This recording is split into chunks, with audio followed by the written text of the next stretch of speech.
So I broke into her house to faux paint, and then I totally discombobulated her whole plan. Yeah, and that's the power of stories. They do a great job in bundling up the things that are special about you without coming out and saying, hey, I'm kind of important.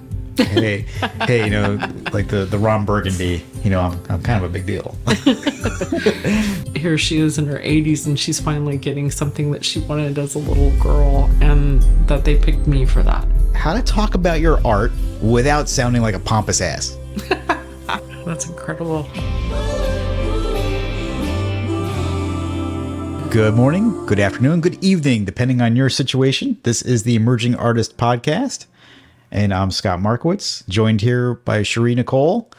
And today we have a very special topic. It's how to talk about your art without sounding like a pompous ass. That's such a great title. I absolutely love it. That is actually a title of a podcast I listened to yesterday by Tim Packer, and I've actually listened to him twice. I just love the podcast, and if you ever get a chance, listen to him as well. That's my first one I've listened to of his. I'm definitely going to be listening to others. In that specific one, he talks about talking about your art without talking about your art. And I thought one of the things that he suggested was telling a story about your art. Yeah. And because most people love to tell the story behind what piece of art they created. And so there were some things that I was thinking about actually just on the faux side of it. Some cool projects that I've been able to have a privilege really to be a part of. And one was in Fort Myers. I was with this older German couple in their mid-80s, and they had just amazing furniture. It was just so ornate and detailed and beautiful different species of woods. And her whole life, she'd always wanted stencil work done because they used to travel. When she was a young girl, they would travel to Switzerland often, and there were places that would stay that would always have stenciling in the homes. And so that was something she always wanted. And so they had actually saved up their money. And I was one of the artists that was called to do an estimate. And then they had another artist as well. And they ended up choosing me, which I was very grateful for. And so we were on the project probably about 3 weeks. And all this faux work done first, and then stenciling. It like a lot of stenciling. Everywhere you looked was stenciled. And that meant so much to me that I got to be part of that at this time frame in their life. And I thought so many things about that project, that they'd waited so long to do something like that. And here she is in her 80s, and she's finally getting something that she wanted as a little girl, and that they picked me for that. Such a wonderful blessing to be part of that project. Oh, that's awesome. I love that story. When we look back at the different projects that we've done, it is important to catalog and keep track of your favorite jobs, because those become very good things to talk to potential new clients about. Mm-hmm. Right? The things that got you excited, the things that turned out really well and got you amped up.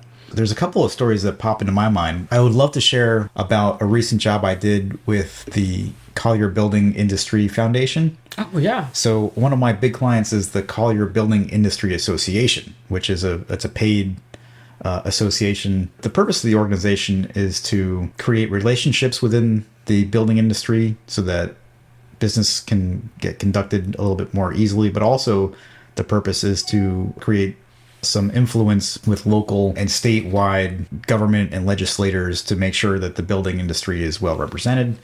And so there's some movers and shakers within this organization. And the foundation, their purpose is to help cultivate the youth in the area to maybe join the building industry, because there's... Oh, that's wonderful. Yeah, there's a need for new people with diverse interests and backgrounds to join in order to keep the association fresh and alive and vibrant, right? So recently I was asked to do a documentary surrounding the annual toy drive. For the last 25 years, the CBIF collected toys for the holidays to give to underprivileged portions of our community. And I wasn't really aware that they had that work that they did for the community. So when I was asked to do it, I didn't know hardly anything about it. And I reluctantly agreed to create a little documentary, even though from the brief I had with them, it was going to require a lot of my time. Like, this was going to be a big, time-consuming project.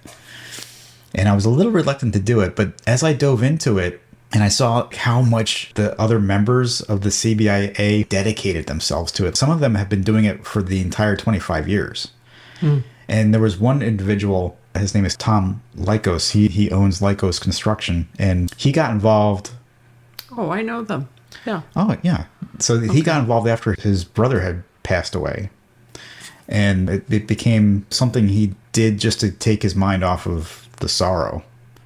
But then he got really involved in how this was a way to inject some energy into the community and provide kids who might not otherwise be provided for during the holidays some notion that people care, right? And that there are people out there that are for them, you know? And I think that's the real takeaway that I got from it, is that as I dove into it and I started interviewing people for the documentary and I started understanding where they were coming from and why they were involved, it got me really excited. And then I had the opportunity to go to some of the schools where they distributed the toys. It's not just they hand the kids a toy and that's it.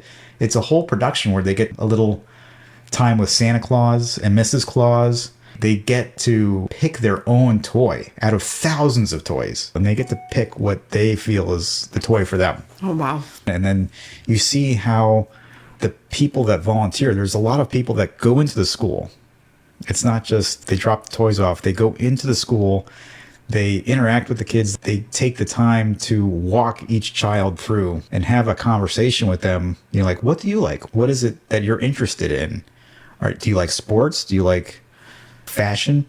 And there's like this whole process that happens where the child really gets to feel like somebody cares. It's very heartwarming. This project, at first, I was like, oh no, this is going to be really tough. But it's turned into just a massive labor of love for me.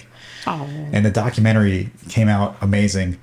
I'll have to post that on my website for you guys to take a look at. The documentary, I think, is going to definitely encourage other members of the CBIA to participate in future years into this very worthy project that they do at the foundation. So, yeah, that was a long explanation, but that project definitely gets me excited. Yeah. That's an incredible experience for you, and in a way that you did not foresee coming. Definitely not.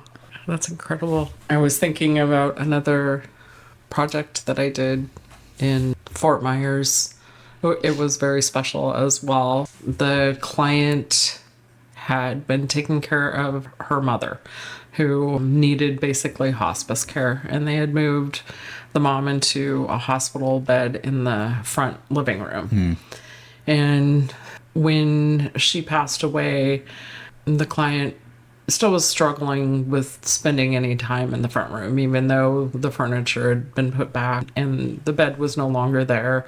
So she wanted to do something very special for faux painting. And we came up with something very specific. It was more on a mural style with bamboo, and scheduled the date and everything. And so I show up to do the project and nobody's there. And I call and nobody answered the phone. She's very organized and very specific and had written me down on the calendar and everything. And sometimes clients will just leave a door open for me if they're not going to be home. So I went around the back and I let myself in, and none of the furniture had been moved or anything, which that's not that uncommon. And so I just start moving all the furniture to the middle of the room and bringing all my stuff in and everything and getting set up to work. All of a sudden, she comes out, and she had been asleep in the bedroom, and she had missed marked it on her calendar, and she thought I was coming the following week. So I work all that day, and then I see her husband on the following day, and this actually turned out perfect, because I want you to know she was actually going to get a pod put in the driveway. She's so picky about the furniture and everything being perfectly taken care of and moved. She was going to have it all professionally moved out into the pod, and then have me come and then do the work. And here I just moved it all. So I broke into her house to faux paint, and then I totally discombobulated her whole plan, and she didn't have time to really think about it because I'd already gotten started. And she never told me that that's what she was going to do, but the husband told me. And then going back to cool relationships, though, they just became such great clients. And he also owned a credit card processing business.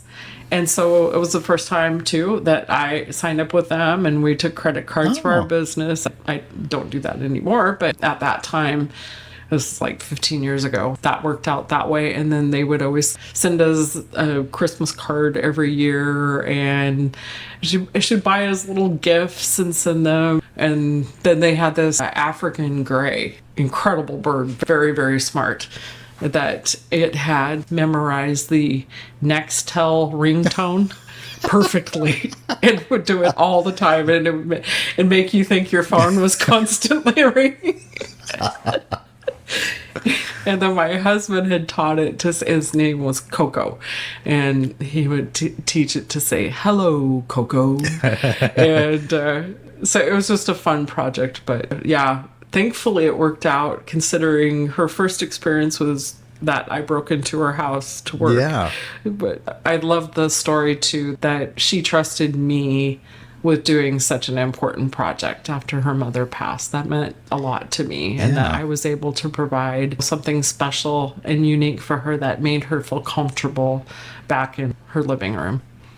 Yeah, and that's the power of stories. They do a great job in bundling up the things that are special about you without coming out and saying, "Hey, I'm kind of important."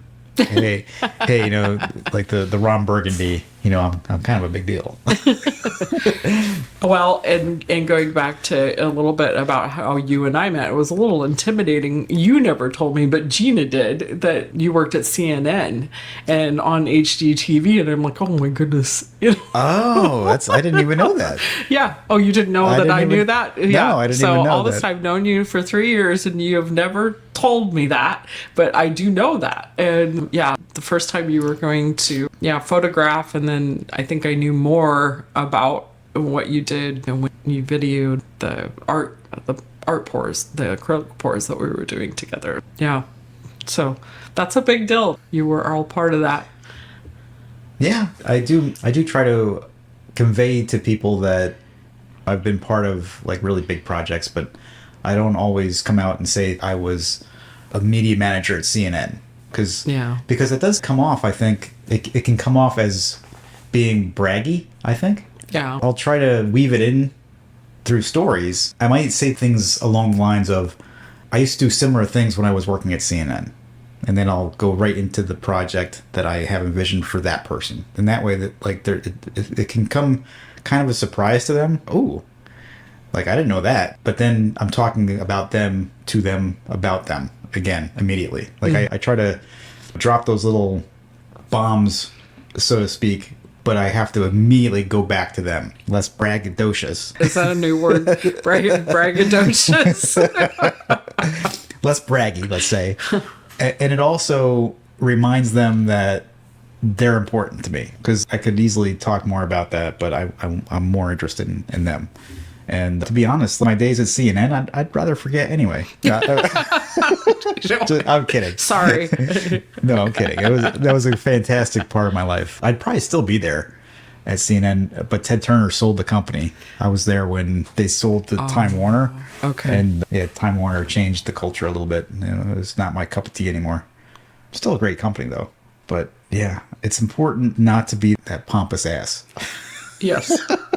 Yeah. And yeah, like some of the people that have approached me to do work before, and I've had a few people tell me that you can do this project for me and you can prove yourself to me. I'm at the point in my career now, you can see my portfolio, you can look at my website, social media to prove anything to you. So, but with debunking some of that, and another cool story, historic, I guess you could call it. This was with a job that Diane DeVant and Associates had in Miami, Florida. And it's a private island. I think there's only maybe 50 homes on it. And it's high security, not just anybody. You can't just show up there. And the country club itself, I believe, was built in the 1930s. And Al Capone was part of that. Oh, wow. And so his safe is there at the country club. Oh, that's cool. And so they had just these incredibly beautiful coquina archways. And throughout the years, so the archways were all interior into this huge, basically like a ballroom that they did a lot of special events for. And super high ceilings with almost 400 ceiling panels that I also had the privilege of fauxing, yes.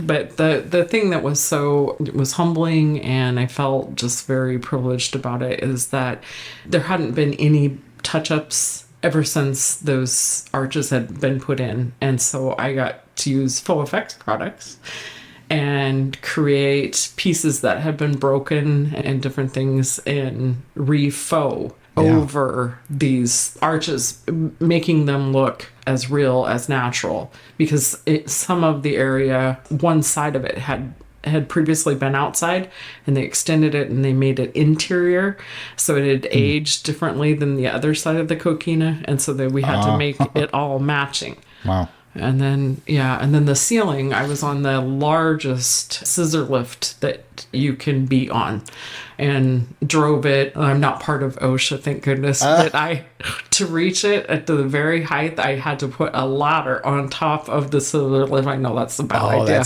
That's a no-no. I know. So it took me a month, and when I finished those, almost, I think it's like 370 some panels in the ceiling, and I was the only one there, and it was on a weekend when I finished it, and I got down and I stood back and I just cried. And I wanted to celebrate, but I'm like, I'm by myself. I'm the only one that's here and enjoying this special moment of me being on this project for so long. But it was just, the property was so beautiful. This just huge, I believe it was a banyan tree that stood out, either that or a ficus tree. But anyway, it was just absolutely a gorgeous property, and yeah, just a neat project to be in. But getting back to Tim Packer's comment about telling stories about your art. And so that's one of the things I did about the wall plates this morning. I posted on a reel. I did like kind of a fast forward painting a wall plate. And so I told a little bit about the story behind that. I've not met the gentleman that owns Luxury Group. He contacted me, and it's interesting. I'm not sure who the inspector, some county inspector in Palm City, is the one who told him about me. So I hope the inspector reaches out, and I would love to know who that was. And then one of these days I'll meet Mike, who owns Luxury Group. That's something I'm going to start doing more on social media. Is telling the stories. Yeah, I think another really great way to start leveraging your experiences is to start building up a library of stories. Oh, that's a great idea. If you can create a little story that you can tell somebody in a couple minutes about what makes you unique as an artist, or what makes your work a particular value, or what makes you go above and beyond or sets you apart, those are good things to have in your back pocket. So like I always, from now on, I'm going to be able to talk about that documentary as a way to let companies know that anything that you're doing in the public arena, charity-wise, is an opportunity for you to publicize your company. Not every company owner thinks in that terms, that like their charitable works can be leveraged for marketing. So without even explicitly asking for their business, you've planted the seed that, ooh, that's a great way to do some marketing for my company. And like Scott could actually do that for me. Those are really fantastic things to keep in mind. Stories are powerful tools that can convey information without explicitly asking for business. And that's definitely what Tim Packer was talking about in his podcast. And I think there's definitely a lot of merit to that. Mm-hmm. Because when you tell a story, like he said, and I had with him, you're excited about telling it. Yeah. And so that creates excitement, and people want to listen to you, want to buy your art or your services. Yeah. So guys, I think that wraps up this episode. I think you've got a good idea now how you can talk about your art without sounding like a pompous ass about it. Oh, yes, that's so good. And guys, if you want to learn more about becoming a professional artist and how you can do it yourself, and if you're looking for maybe some help and coaching, I would definitely recommend that you go check out Shiree's website. That's ShireeNichole.com. That's ShireeNichole.com. And if you're looking for maybe some video tips, or if you're looking to incorporate some video production into your marketing, and if you're looking maybe for some media coaching, then you can visit my site. Go to reinventionstudiolab.com. That's reinventionstudiolab.com. And that's the best way to get engaged with me. So, Shiree, thank you so much. Oh, thank you. This has been a fun topic.